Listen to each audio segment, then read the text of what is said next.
both in my politics, I refuse to give up nuance. So I will not hold critique for a day later when we have won our rights. Critique is that which will inform the struggle towards rights and in fact will inform our identities. Identification will not be uncritical, and identification is never uncritical, and that is the other thing that we have to give up.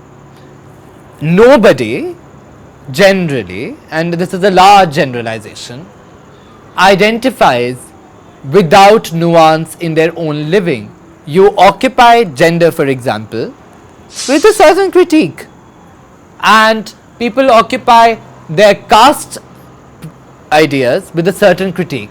Who does not occupy it with certain critiques? People with privilege. So men may not necessarily have to do or think about critically occupying their genders.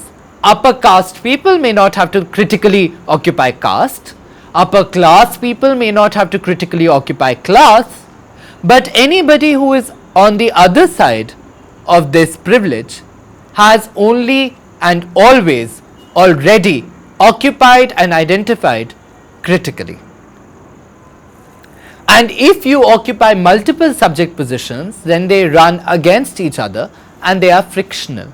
That is, my feminist politics pull me in one direction than my queer politics. And it is that friction, this constant critique of each other, that I find most productive.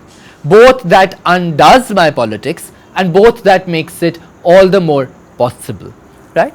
So I do not think that we need to, I am not saying that we need to give up identity, but in what makes identification possible and on what grounds do we identify must be critically analyzed, even if we do not want to give up identity, because you have to realize that in the present structures of our society, people who give up identity are generally people with privilege, right? And so I am able to be this fabulous gender bending person because sometimes when I am going through a difficult day, I can choose to not take the metro and take an auto. That I can choose to not do those battles. This choice of deciding what day I will do a battle and what not is also sometimes privilege and sometimes strategy.